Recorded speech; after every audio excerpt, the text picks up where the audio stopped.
You could smell death in the air, slow, silent death. Not the sharp, metallic scent of fresh blood, but something heavier, sour, thick, like wet coal and rotting teeth. That was the breath of Victorian London. A city that built an empire, while suffocating its people one breath at a time. You didn't need to be poor to feel it in your lungs, but it helped. Step outside your home if you were lucky enough to have one, and the fog would hug your throat like a vice. Except it wasn't fog. It was smoke. Smoke from the coal fires that burned in every hearth, every factory, every train, every ship, and every hope for survival. The Victorian dream was coated in soot. London, in the second half of the 19th century, was a furnace. Millions of chimneys belched black smoke into skies that hadn't seen blue in weeks.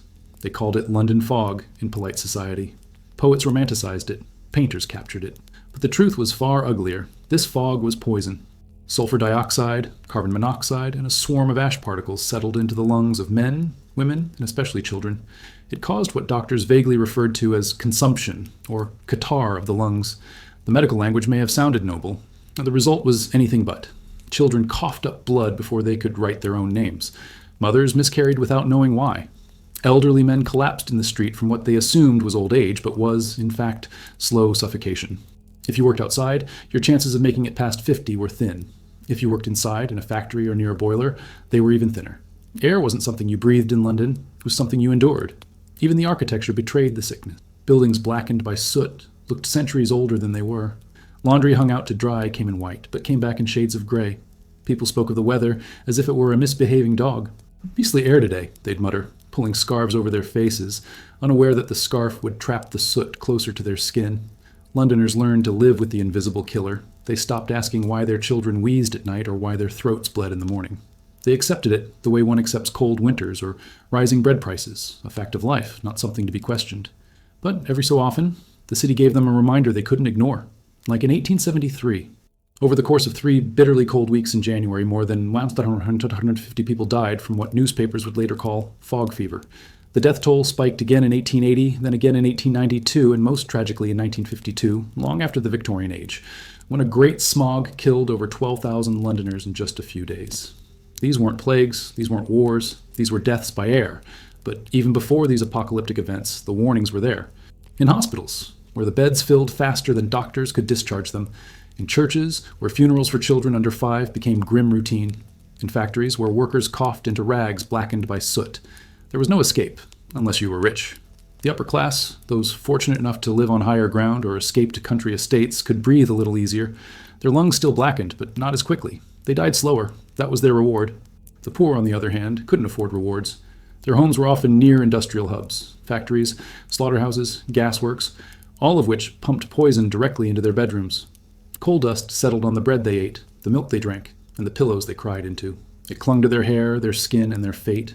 Even the water was complicit. The River Thames, swollen with sewage and industrial runoff, gave off a stench so foul that it halted Parliament's summer session in 1858. Politicians stuffed their nostrils with handkerchiefs soaked in vinegar. But the people on the riverbanks? They had to inhale it every day. It wasn't just the smell, it was the contamination. When you bathe in filth, drink from filth, cook with filth, your body becomes, what else? Filth. Children played in alleyways with puddles of chemical sludge. Women hung laundry next to gasworks and wondered why their babies were born blue.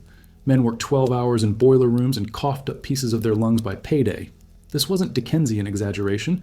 It was the British Empire's dirty truth, that while the crown expanded across continents, its heart was rotting in soot and silence. Science had already whispered warnings.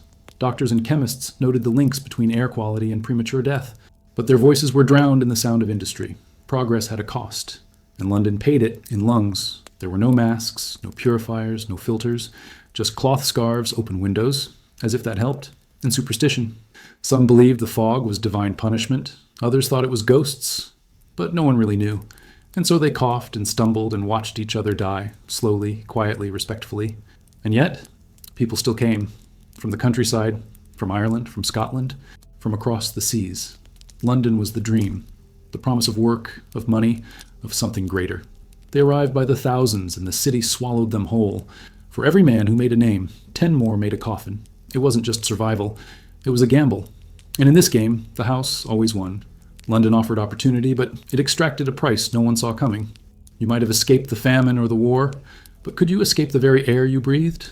And as the fog wrapped its cold fingers around your throat, you wondered what was worse, the hunger you fled, or the invisible poison you embraced. You'd hope it couldn't get worse, but then you'd hear the cough of a child. Not just a dry cough, a deep broken one, wet, rattling, too heavy for a body so small, and suddenly you'd understand the air was only the beginning. They called them climbers, but they were anything but. These weren't men scaling rooftops for pay. These were children, sometimes as young as 4, forced into the narrow, suffocating guts of chimney flues to scrape off layers of soot with their bare hands. Their pay? A few pennies. Their risk? Death by suffocation, broken limbs, or being burned alive. The reality of child labor in Victorian London wasn't hidden. It was normalized. Children were cheap, expendable, and small enough to reach places adults couldn't, or wouldn't. In a society obsessed with productivity and appearances, their suffering was just another cog in the imperial machine.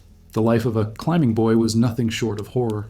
Sent up soot-clogged chimneys that twisted and narrowed like the throat of a dying beast, they crawled blindly, in total darkness, with nothing but scraped knees and raw fingertips to guide them.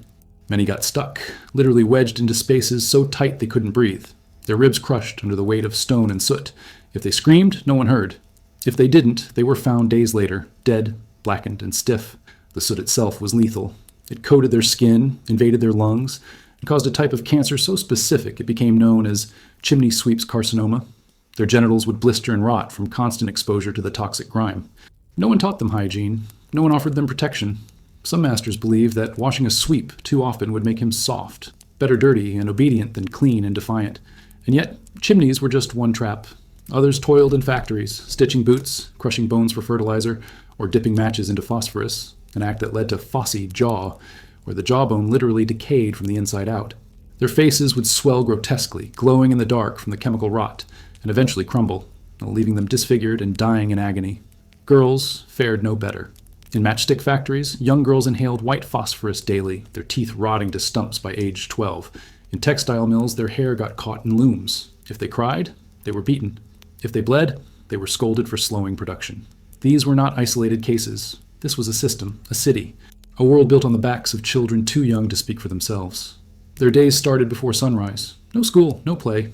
Just endless hours in airless rooms lit by flickering gas lamps where coughing was constant, and the only silence came when someone collapsed. Meals, if provided, were cold, tasteless, and barely enough to keep the body moving. Bread crusts, weak tea, sometimes spoiled milk. Malnutrition wasn't a side effect. It was a condition of the job. Even outside the workplace, danger stalked them. The streets were no sanctuary. Pickpockets as young as 6 worked under older boys who pocketed their gains and broke their fingers if they disobeyed. Others scavenged trash heaps for coal scraps or food, battling rats twice their size for moldy crusts. These were the forgotten citizens of London, barefoot, flea-bitten, and invisible. And yet the city needed them. Without these children, coal wouldn't move. Boots wouldn't be stitched. Streets wouldn't be swept. Rich homes wouldn't be heated. The empire demanded labor, and children delivered. There were voices of protest. The occasional journalist or social reformer would write a scandalized article or publish a heart-wrenching illustration. But progress was slow, and laws, when they came, were toothless. Employers simply forged birth records or bribed inspectors. Children who dared to flee their masters often found themselves arrested for vagrancy and sent to reform schools, where they were once again put to work. Even the term orphan became a commodity. Orphanages sold children into labor as part of training programs. Some were shipped overseas. Others vanished into the city's underbelly, never seen again. No one counted them. No one kept records. They simply ceased to exist. Perhaps the most haunting aspect was how ordinary it all seemed. Adults walked past these children every day, seeing, smelling, and hearing the suffering, but did nothing. In some neighborhoods, it was easier to buy a loaf of bread than to find a child with shoes. And yet, sermons in churches warned about sin, about the dangers of idleness, about the need to be humble and hard-working, while a child slowly died beneath the pulpit from exhaustion. Children became tools. Their suffering became routine. Their silence became expected. But every so often, something broke through. A scream from a chimney. A girl collapsed in the street with her jaw oozing green from phosphorus. A boy found drowned in the Thames with matchboxes still in his pocket. Little bursts of horror in a city numb to tragedy. And then came winter. Not just cold, but brutal, unforgiving. A time when children with no shoes scavenged for coal that spilled from carts. When frostbite claimed fingers before the workday was over. When sleeping outside meant never waking up. A 9-year-old girl wearing rags and carrying her younger brother on her back would knock on factory doors, begging for scraps or tasks, not out of desperation, but habit. That was her life. That was the only life she knew. And inside, the foreman would glance at her and shake his head. Too small, too weak, not worth the investment. She would walk away, Not crying, not pleading, just quiet, accepting. Because when you're born into a system that sees you as nothing more than labor, you forget you were ever a child. And just when you think the horror has shown all its faces, you meet the next shadow lurking around the corner. One not forged in factories or chimneys, but in bedrooms, alleys, and brothels, where childhood wasn't just stolen but sold. It was easy to judge her if you didn't know her name or her story. If you only saw her under the gas lamp, rouge on her cheeks, corset too tight, eyes already hollow, though she barely looked 20, you might think she chose this. You'd be wrong. In Victorian London, prostitution wasn't just a profession. It was often the final line between life and death. For thousands of women, it wasn't about pleasure or rebellion. It was survival. Because when there were no husbands, no parents, no work, and no safety nets, the streets offered the only currency that couldn't be taken from them, their bodies. Younger girls, some barely past puberty, were the most valuable. Pimps knew this. So did their clients. There were entire sections of the city, like Seven Dials and Whitechapel, where child prostitution flourished in the shadows, barely hidden, barely illegal. Police turned a blind eye. Parliament pretended it wasn't happening. Even when reformers tried to raise the age of consent, they were mocked, delayed, ignored. In 1885, it was still legal to have sex with a girl as young as 13, and even that was considered progress. But most prostitutes weren't children. They were widows, abandoned wives, servants who were fired for being too familiar, orphans who had aged out of the workhouses, women who had slipped through every other crack in the system and landed face first in the gutter. The city didn't offer second chances. It offered options. Starve, steal, or sell yourself. Many chose the one that let them sleep indoors. Not that indoors was much better. Brothels ranged from grand establishments in the West End, where wealthy men entertained themselves behind velvet curtains, to filthy cribs in the East, where women shared beds, diseases, and bruises. The richer ones could at least afford candles. The poorer ones worked by moonlight. Contraception was crude or non-existent. Abortions were illegal and dangerous, often performed with knitting needles, bleach, or sheer desperation. Women who got pregnant were discarded by their madams and left to fend for themselves. Some gave birth in alleyways, then wrapped their babies in rags and left them at church steps. Others didn't bother. Infanticide wasn't just common, it was expected. Diseases were part of the job. Gonorrhea, syphilis, and chancroid spread like wildfire. Treatment was medieval at best. Mercury pills made you tremble and vomit. Vaginal syringes filled with carbolic acid left women scarred and screaming. Many died slowly, rotting from the inside, while still being forced to perform. A sick prostitute was a worthless one, but as long as she could still stand, she was expected to work. But the worst part wasn't the sex. It was the violence. There were no protections, no laws, no safe spaces. If a client decided to beat you, burn you, or kill you, there was little anyone would do. Women were found strangled, stabbed, or mutilated in alleys, often just dismissed as fallen girls who got what was coming.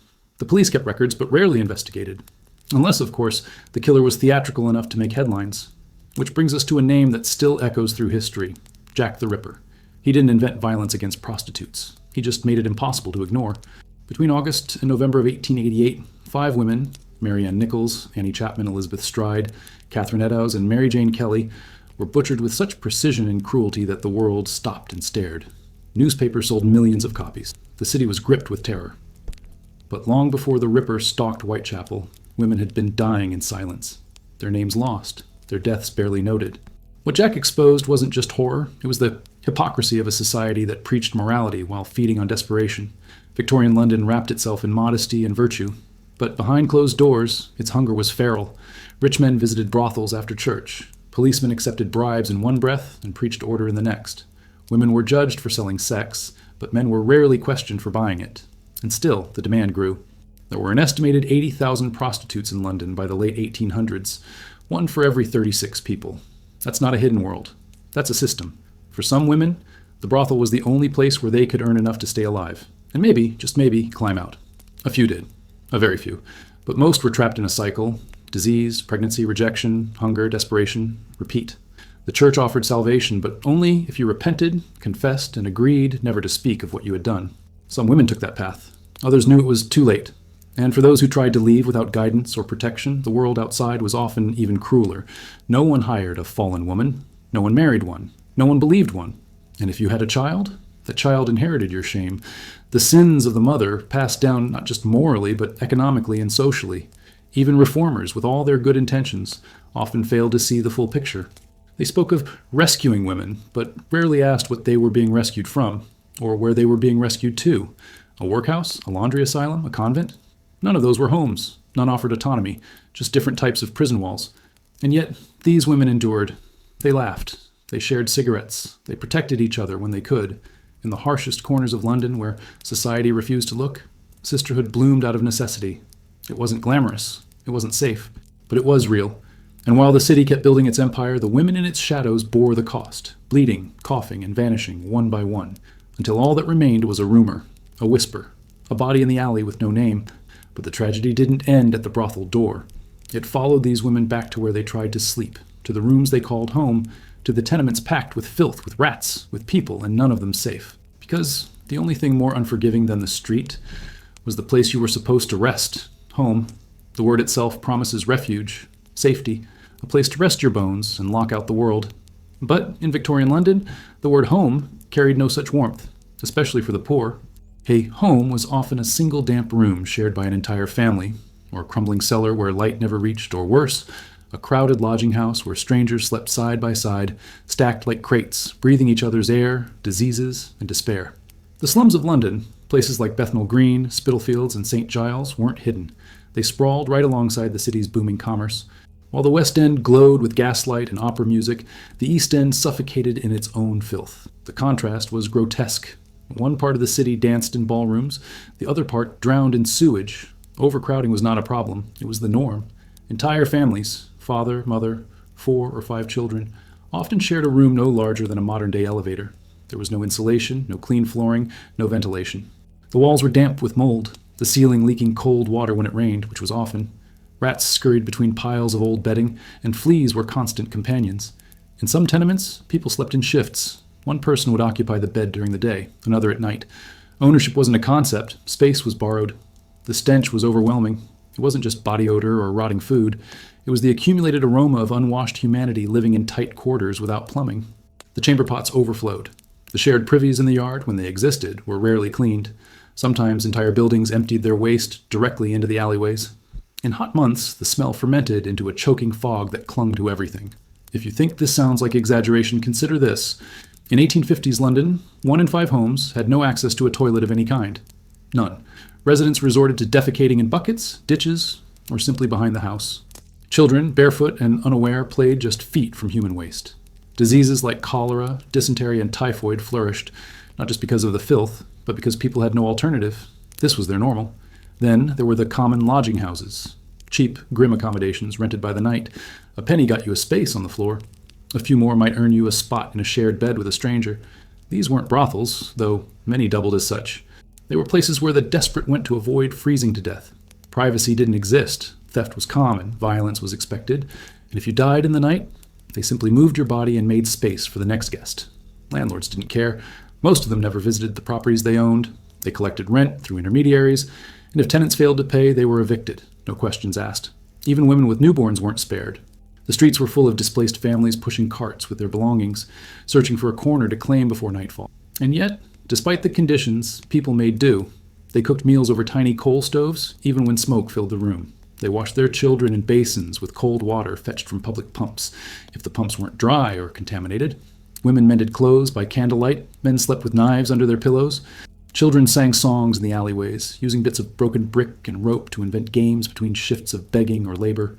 But the constant proximity bred more than resilience. It bred tension. Arguments erupted over noise, over space, over crumbs of food. Fights were common. Stabbings weren't rare. Domestic abuse festered behind thin walls. With no real police presence and neighbors too exhausted to intervene, many cries went unanswered. Fire was a constant threat. In overcrowded tenements built from timber and lined with flammable textiles, a single overturned candle could consume an entire block in minutes. There were no fire escapes, no safety drills, just chaos. Those who didn't burn might suffocate on the smoke. Those who escaped often found themselves homeless overnight, their belongings turned to ash. But perhaps the most haunting aspect of these homes wasn't the filth, or the cold, or the hunger. It was the sense of being trapped. There was no ladder out, no savings to build a future, no education to open doors. A child born in a slum was almost certainly going to die in one. The walls weren't just wood and brick, they were social barriers, reinforced by every coughing fit, every eviction notice, every dead rat on the floor. Still, people clung to dignity where they could. Some tenement residents whitewashed their walls to fight back mildew. Others hung old newspapers as makeshift wallpaper to give the illusion of order. A few grew potted herbs on window ledges, a brave splash of green against the endless gray. There was also community, a twisted, raw kind of solidarity that only those who've shared suffering can understand. Mothers took in neighbors' children when sickness swept through. Elderly widows gave advice to young girls trying to avoid the brothels. A borrowed candle, a shared loaf, a warning about the rent collector, they were lifelines. But not everyone had the strength to hold on. The tenements were also where people gave up, where men disappeared into drink, where women vanished from their doorsteps and reappeared hours later with bruises and coins, where children went quiet, not from rest, but from resignation. Their silence echoed through walls thinner than cardboard, a silence that screamed. And then there were the rats, not just one or two. Colonies. In some slums they outnumbered the people. They lived in the walls, under the beds, inside the mattresses. They bit children's faces in the night. They crawled into cribs. They gnawed through bread boxes, blankets, even skin. Pest control was a dream. Poison was expensive. Traps were handmade and useless. The rats weren't visitors. They were tenants. Yet, in all of this, the world above carried on. Queen Victoria reigned. Parliament debated. The newspapers reported on royal dinners and foreign wars. Meanwhile, beneath their feet, London's poor fought for a place to lay their heads without fear of collapse, disease, or rodent attack. And even in the brief moments of peace, when a candle flickered low and the children slept and the city noise dulled for a heartbeat, no one could forget that morning would come. And with it, a new threat. Not from the home, but from what waited outside its rotting door, the very air, the streets, and the poisoned milk that killed the most defenseless. They called it angel's sleep. When a baby closed its eyes and didn't wake up, not from peace, but from poison, not from illness, but from something far more preventable. In Victorian London, infancy was not a beginning. For many, it was the end. Before they learned to walk, before they could speak, thousands of babies were buried in unmarked graves, victims of a system that barely acknowledged them as lives at all. It began with the milk. What should have been a symbol of nourishment became a slow-acting weapon. Fresh milk in Victorian London was a rare luxury, especially for the poor. It spoiled quickly, was often diluted with water from contaminated pumps, and worse yet, was regularly adulterated to stretch profits. Vendors added plaster of Paris to give it a whiter color. They mixed in chalk or starch to mimic thickness. Some even used formaldehyde, yes, the chemical used to preserve dead bodies, to keep the milk from spoiling on the way to market. The results were devastating. Infants fed on these mixtures developed chronic diarrhea, vomiting, and eventually died of dehydration or internal infections. Doctors called it summer diarrhea, unaware or unwilling to admit it was the milk itself that was killing them. For many working-class mothers, breast milk wasn't an option. Malnourishment, exhaustion, and the demand to return to labor mere days after giving birth meant they turned to bottle feeding out of necessity, not choice.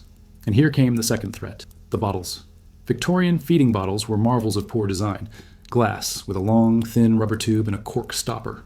Known colloquially as murder bottles, they were almost impossible to clean properly. The rubber tubing, often reused for weeks, became a breeding ground for bacteria. After just a few feeds, it would be caked with spoiled milk, growing colonies of germs invisible to the eye but lethal to the gut. Parents didn't know. They weren't taught. They simply watched their babies grow weak, feverish, and still. Chalk it up to ignorance, but that would be too simple.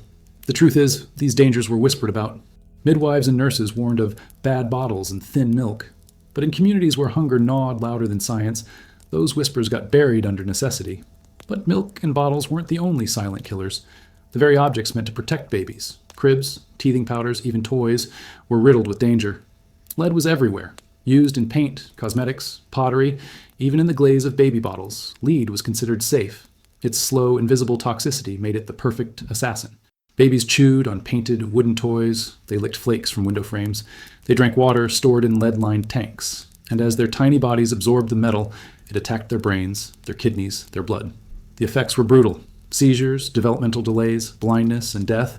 But few connected the dots. Lead poisoning looked like so many other things. Fevers, rashes, confusion. It didn't raise alarms, it buried them. Then came the powders. Marketed as teething remedies, calming aids, or diaper rash treatments, these powders often contained opium or morphine. Popular brands like Godfrey's Cordial and Mother's Friend were staples in poor households. Mothers, desperate for rest or simply misinformed, would dose their babies regularly. The result? Quiet, sleepy infants who rarely cried. Until they stopped breathing altogether, some mothers knew the risk and still used them. Because what else could they do? When you live in one room with 5 other people, when you work 16 hours a day and come home to no help, a quiet baby can feel like mercy, even if it's laced with death. Death certificates in those days were often vague. Failure to thrive, wasting disease, infantile fever. No mention of tainted milk, or opiate powder, or lead-painted toys. It was easier to blame the child's constitution than the society that made their survival nearly impossible. And yet, in some corners of the city, the infant deaths were not accidental at all. Baby farming was one of Victorian London's darkest secrets. Desperate mothers, unable to care for their newborns, would pay women, baby farmers, to take the child in exchange for a small fee. Sometimes it was a one-time payment, sometimes a weekly stipend. Either way, the implication was that the child would be cared for, fed, loved. But the reality was often horrifying. Women like Amelia Dyer took in dozens of infants, drugging them with opiates or simply starving them to death. Others smothered the babies and disposed of the bodies in rivers or buried them in their yards. The fewer children survived, the fewer mouths to feed. The faster they died, the quicker the bed was freed for the next payment. Dyer was eventually caught and hanged, but not before it's believed she killed hundreds. And she wasn't alone. The system allowed it, encouraged it. Because, in a world where a baby could die of spoiled milk without anyone raising an eyebrow, what was one more disappearance? Infant mortality in Victorian London reached staggering heights. In some of the poorest districts, nearly 1 in 3 babies didn't live past their first year. It wasn't a fluke. It was structural violence, sanctioned by silence, protected by poverty, and normalized by repetition. But amidst this tragedy, some mothers fought like lions. They boiled water when they could. They sought out wet nurses, despite the stigma. They shielded their infants from cold drafts with layers of rags and love. They sang lullabies to mask their fear. In their eyes, their babies weren't numbers. They were miracles. Still, miracles were rare. And as infant graves filled the city's cemeteries, it became harder to pretend this was natural. The screams of a baby in the night echoed differently when you weren't sure if it was colic or a death rattle. And as the mothers wiped sweat from their child's brow with trembling hands, they weren't only afraid of sickness, they feared the food, the water, the very air. Because in this city, survival wasn't a birthright.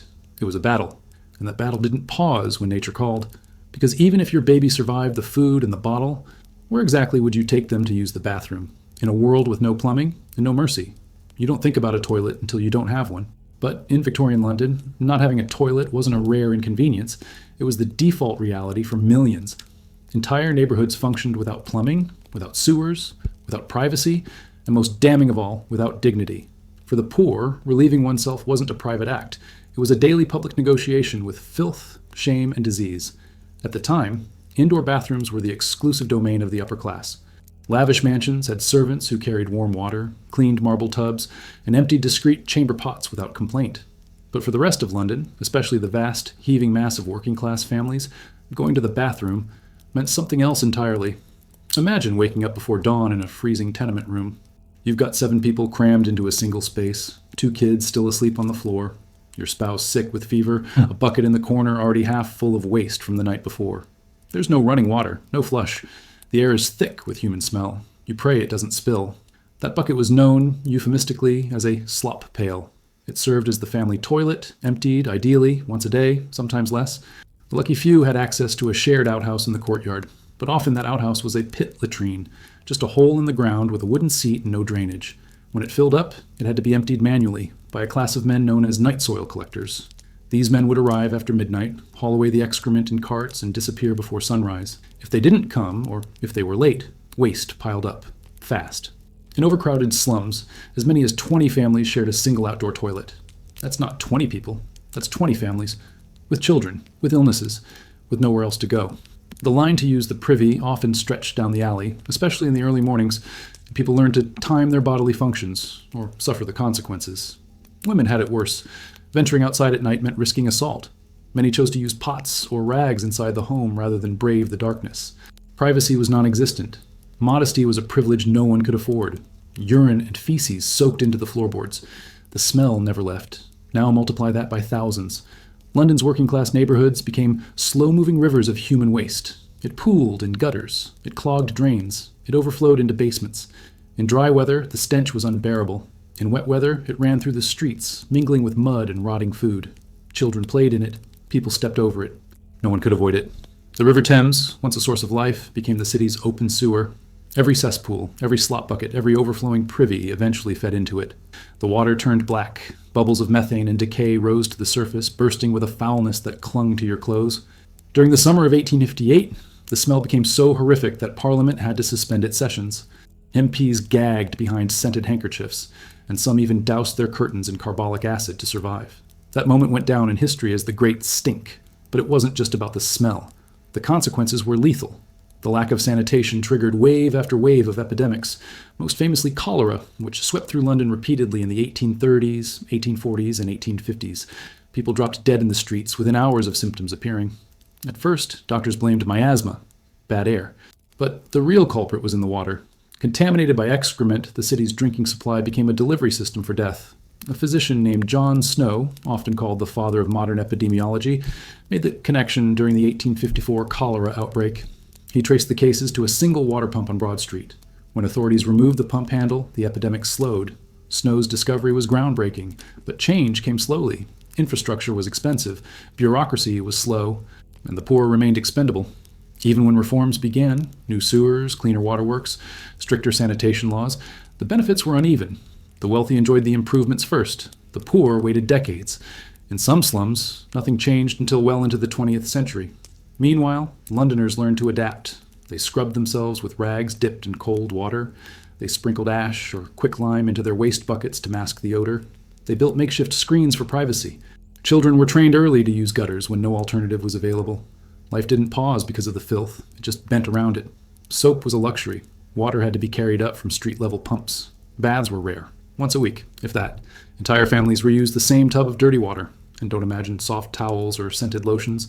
Washing meant enduring cold air, harsh soap, and the judgment of others if you smelled too badly at work or church. But filth left more than physical stains. It dehumanized. It reminded the poor, every single day, that they were unwanted, that their suffering was seen as self-inflicted, that if they were surrounded by excrement, it was somehow their fault for being born into it.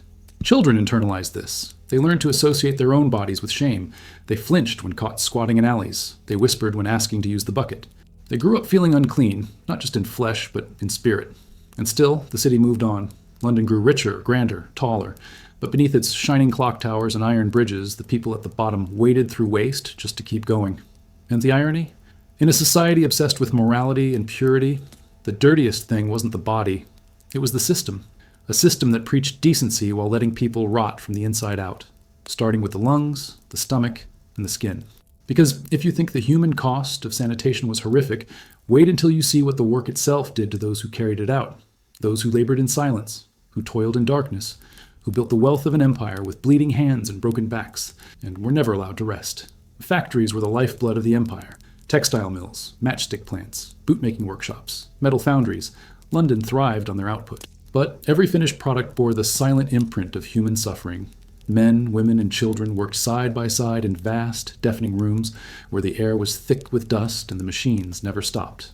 There were no safety guards, no ventilation systems, no breaks beyond a few stolen minutes to eat cold bread with filthy hands. The clang of gears and hiss of steam was constant, drowning out voices, thoughts, even screams. Fingers were severed in looms. Scalps torn when long hair got caught in the spinning shafts. Limbs crushed under iron presses. Accidents weren't flukes. They were expected. And when they happened, the factory didn't stop. The injured were dragged away, the floor wiped, and the line resumed. One less worker just met another child waiting outside for the job. Workers didn't just risk their bodies, they traded their health. In textile mills, fine cotton dust clouded the air, settling deep in the lungs and causing what they called mill fever. In matchstick factories, the white phosphorus used to dip match heads seeped into the gums and jawbones, causing phossy jaw, a grotesque condition where the flesh decayed from within, glowing faintly in the dark. Victims' faces collapsed, reeking of rot, until they died slowly, in agony, often still working until they couldn't stand. Payment was insultingly low. Women earned less than men. Children earned less than women. If you showed up late, talked back, or made a mistake, your wages were docked. Sometimes, bosses handed out fines for bad posture or a dirty apron. You could work 6 full days and still leave with barely enough coins to buy coal and bread. There was no protection, no union, no one to complain to except each other, and they were too tired to fight. And then there were the sweatshops, tiny hidden workshops where entire families worked from home, sewing, mending, assembling goods for rich customers they would never meet. The rooms were small, unventilated, lit by candlelight. Mothers stitched through the night while toddlers played among sharp needles and scissors. Men hunched for hours over boots and belts, their backs permanently curved by strain. Even pregnant women weren't spared. Many gave birth on the workroom floor and returned to sewing the same day. Child labor wasn't a tragedy. It was a business model. Children as young as 5 worked rolling cigars, peeling potatoes, breaking stones. They carried heavy loads through narrow factory corridors, often barefoot, sometimes half naked, their bodies stunted and scarred by the time they reached their teens, if they made it that far. Some collapsed mid-shift and never got up. Others went blind from straining their eyes in the dark, but there were always more waiting, always. Employers argued they were providing opportunity, that the poor should be grateful for work, that labor built character. But what it really built were graves. Entire families buried generations of workers before the age of 40, their bodies consumed by the very machines they kept running. Death at work was common, but perhaps worse was dying slowly, crippled by years of wear, with nothing saved, no pension, no relief. When workers could no longer perform, they were discarded. If lucky, they were sent to the workhouse. If not, they begged or starved. The city kept moving either way. Despite all of it, the factories never stopped expanding. London grew richer, its exports soared, and the men at the top, the owners, the investors, the politicians, never set foot inside the places that made them wealthy. They praised industry from behind clean desks, while workers coughed up blood 2 blocks away. And when the day finally ended, the bell rang again. Exhausted bodies spilled out into the street, choking on coal smoke, legs trembling from standing too long, hands still twitching from the rhythm of machines that continued inside their heads. But there was no rest waiting at home, no warm meal, no silence, just another night in a cold, rat-infested room where dreams had long stopped visiting. And sometimes, the only thing louder than the machines was the silence left behind when someone didn't return from their shift. Because in Victorian London, even death had a schedule. There was an obsession in Victorian London, an invisible force that gripped everything from fashion to politics, architecture to parenting. It wasn't money, it wasn't status, it was morality, rigid, brutal, suffocating morality. The kind of morality that silenced women, shamed the poor, criminalized love, and dictated how one should dress, walk, speak, even think. Respectability was everything. And yet, for the vast majority of Londoners living in filth and hunger, it was a cruel joke. The city demanded virtue from people it left to rot in the gutters. It preached purity from pulpits, while brothels lined the same streets. It told the starving to be humble and the suffering to be grateful. Nowhere was this contradiction more painful than in the life of the Victorian woman. From the moment she could walk, a girl was taught to be quiet, modest, and obedient. Her role was fixed. Be a daughter, then a wife, then a mother. Not necessarily in that order, but definitely in that hierarchy. She was to sit straight, speak softly, and never express desires of her own. Her corset, laced tightly around her waist, was not just fashion. It was a physical symbol of control. Some women fainted daily from restricted breathing. Others endured internal organ damage that lasted a lifetime. Pain was normal. Vanity was sinful, and freedom was simply not on the menu. A woman who read too much was suspect. A woman who laughed too loudly was scandalous. A woman who didn't marry was a failure. The ideal was a delicate flower, pale, passive, and preferably uneducated. But in the real world, where women worked 16-hour shifts, buried babies in unmarked graves, and dodged assaults in alleyways, this image was not just unreachable, it was insulting. And for the poor, morality was a weapon used against them. If a woman was raped and became pregnant, she was shamed. If a wife left an abusive husband, she was shunned. If an unmarried woman spoke to a man in public, her reputation was at risk. Men, on the other hand, had an entirely different rulebook. They could visit brothels, keep mistresses, abuse their wives, and still be considered respectable as long as they showed up to church and paid their debts. And God helped the women who didn't fit the mold. Fallen women, a term used for anyone from prostitutes to unwed mothers to divorcees, were treated as contagious. Some were sent to Magdalene laundries or workhouses, where they labored for years in silence, supposedly to repent. Others were simply cast out into the streets, where death came quicker than forgiveness. But it wasn't just women who suffered under the weight of Victorian morality. Men, too, were shackled in their own ways. Masculinity was defined by emotional suppression. A man was to be stoic, logical, dominant. He could drink, fight, gamble, but he could not cry. He could love a woman, but only after marriage, and only in the way the church allowed. Any deviation was dangerous. Any softness, any vulnerability was mocked or punished. And for those whose desires did not conform to the strict heteronormative code, the consequences were terrifying. Homosexuality was not only taboo, it was illegal. Under the 1885 Criminal Law Amendment Act, gross indecency between men was a punishable offense, even in private. This law led to the infamous trial of Oscar Wilde, who was sentenced to 2 years of hard labor in 1895 for indecent acts with other men. His crime? Loving someone the wrong way. He emerged from prison broken, exiled from society, and dead within a few years. His fall wasn't just personal, it was a public lesson in what happened to those who dared to challenge the norms. Even the medical establishment joined the moral crusade. Doctors diagnosed hysteria in women who showed signs of sexual frustration, independence, or emotional distress. The cure? Often barbaric treatments ranging from forced isolation to pelvic massages. In men, signs of same-sex attraction were labeled as perversion or mental illness.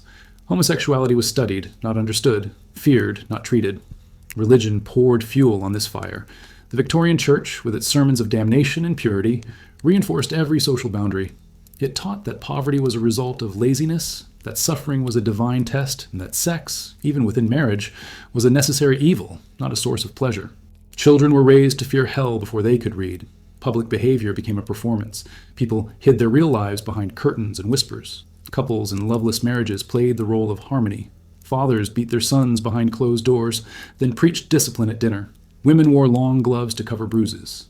Teenagers were told their curiosity was sin. It wasn't morality, it was surveillance. And nowhere was the performance more polished than among the upper class. The wealthier the family, the more elaborate the facade. They hosted grand dinners dressed in layers of silk and lace and spoke endlessly of virtue. While their children were raised by nannies, their wives suffered in silence, and their affairs were handled discreetly. Respectability wasn't earned, it was bought. But cracks were forming. Whispers turned into pamphlets. Radical thinkers challenged the status quo. The suffragette movement was rising. Women began demanding education, property rights, and the right to vote. Writers like Mary Wollstonecraft and John Stuart Mill questioned the foundations of gender inequality. Reformers exposed child labor, abuse, and corruption. The walls were trembling, and yet, for the majority of Londoners, especially in the 19th century's darkest decades, the chains of morality remained tight. They dictated every move. Every mistake was a scarlet letter, every desire a sin. But repression doesn't eliminate darkness. It drives it underground. And in Victorian London, beneath the polished boots and Sunday prayers, something was festering. A hunger, a shadow, a place where medicine wasn't mercy, but madness. Where suffering wasn't healed, it was hidden. Because when morality failed to contain the messiness of life, the city built something else, something colder, something quieter. Asylums. There was a place for the unwanted in Victorian London. Not just the criminals, not just the poor, but those who made others uncomfortable.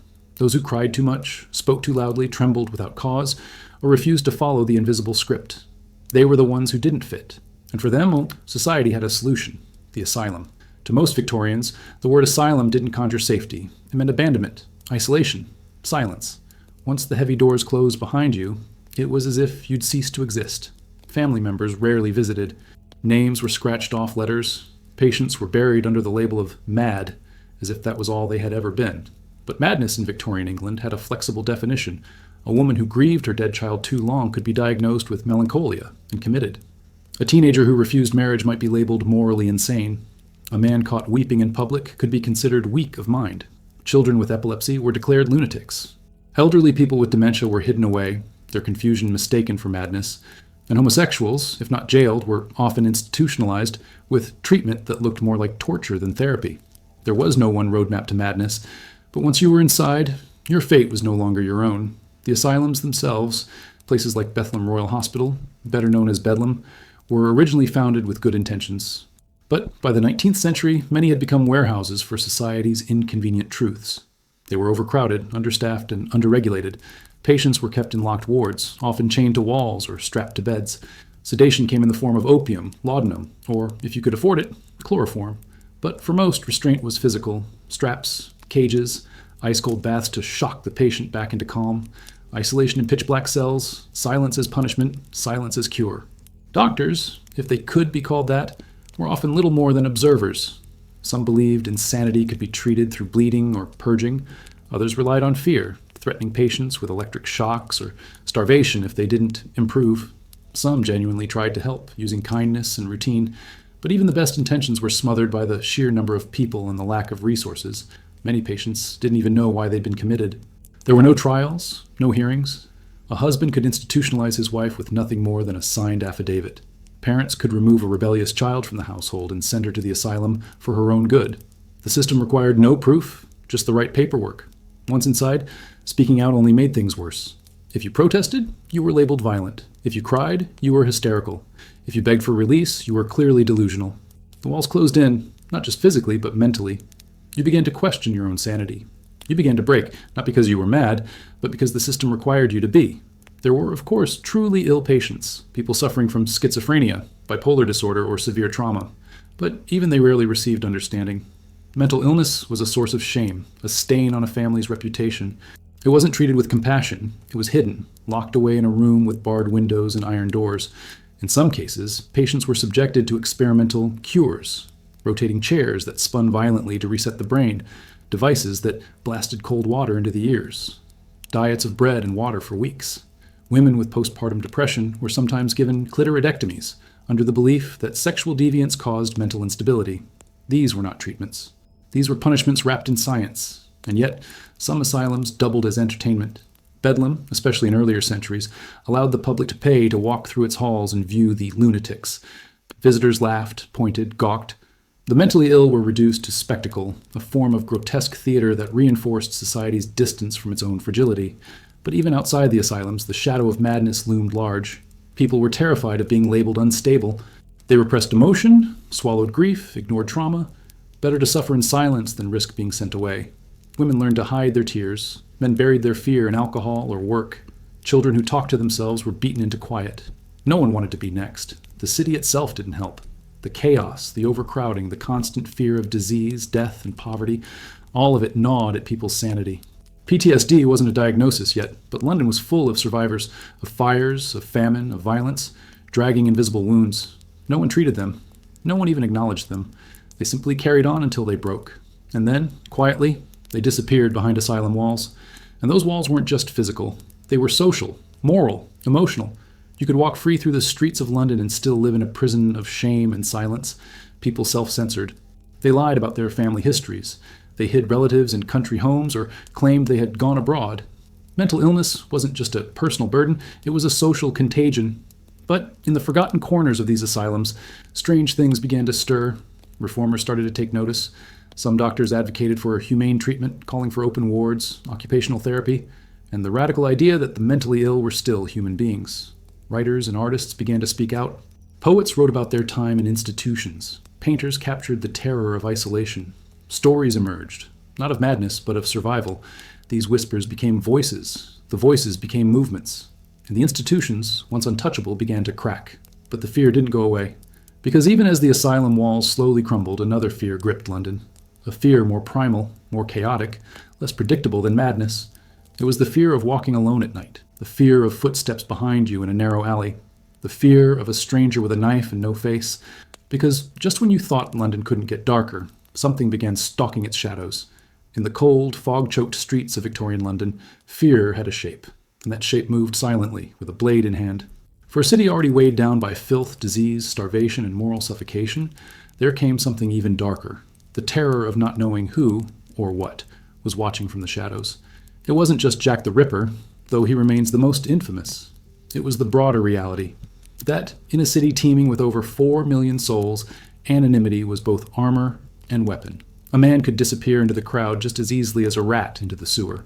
And from this sea of faceless misery, predators emerged. Crime in Victorian London wasn't theatrical. It was routine. Mugging, extortion, and assault were daily occurrences in slums like Whitechapel and St. Giles. Police presence was laughably thin, especially in poor neighborhoods. If you screamed in the night, chances were no one would come. Not because they didn't care, but because they didn't dare. Gangs ruled entire blocks. Scuttlers and Peaky Blinders, yes, the real ones, used razors sewn into their caps and belts to enforce their dominance. Children, some barely 10 years old, were used as lookouts or even participants. Organized crime thrived in gambling dens, illegal gin houses, and prostitution rings. The law could barely keep up, and often didn't even try. The Metropolitan Police, formed in 1829, was still gaining credibility in the late 19th century. Many citizens distrusted them, seeing them as agents of the upper class or as corrupt enforcers who protected the rich and ignored the poor. Detectives like Inspector Aberline and Sir Robert Anderson worked tirelessly, but their successes were few and their reach limited. There was no forensic science, no fingerprinting, no DNA. Crime solving relied on confessions, eyewitnesses, and luck. Into this environment of fear and chaos stepped a figure who changed everything. He didn't just kill, he created a legend. Between August and November of 1888, 5 women were brutally murdered in London's East End. Their bodies mutilated in ways so shocking that even hardened police officers reportedly wept at the crime scenes. The newspapers gave him a name, Jack the Ripper. He became the first modern serial killer in the public imagination, a faceless specter who seemed to strike at will, then vanish. His victims, Mary Ann Nichols, Annie Chapman, Elizabeth Stride, Catherine Eddowes, and Mary Jane Kelly, were all women scraping by in poverty, some selling sex to survive, some simply caught in the wrong place at the wrong time. Their deaths weren't just tragic, they were messages. Or so it felt. The press fed the frenzy. For For the first time, murder was mass entertainment. Front-page headlines screamed speculation. Theories spread like wildfire. Was he a butcher, a doctor, a nobleman? Some even claimed he was a foreigner, stoking anti-immigrant sentiment. None of the theories ever led to an arrest. The case remains officially unsolved. But the Ripper wasn't just a man. He was a mirror, reflecting the darkest parts of Victorian society. His killings exposed the hypocrisy of a culture that demanded morality while ignoring the suffering of the vulnerable. The poor women he murdered had cried out for help their entire lives. Through poverty, through prostitution, through illness, and no one had listened. It was only when they died horribly that the city finally paid attention. And yet, their deaths weren't enough to change things. After the final murder, the panic subsided. The newspapers moved on. Parliament went back to debating taxes. The police returned to chasing petty thieves. And the killer, whoever he was, faded back into the city's depths. Unpunished, untouched, but the fear remained, because Jack the Ripper was only one of many. Across the city, women disappeared nightly. Children went missing, never to be seen again.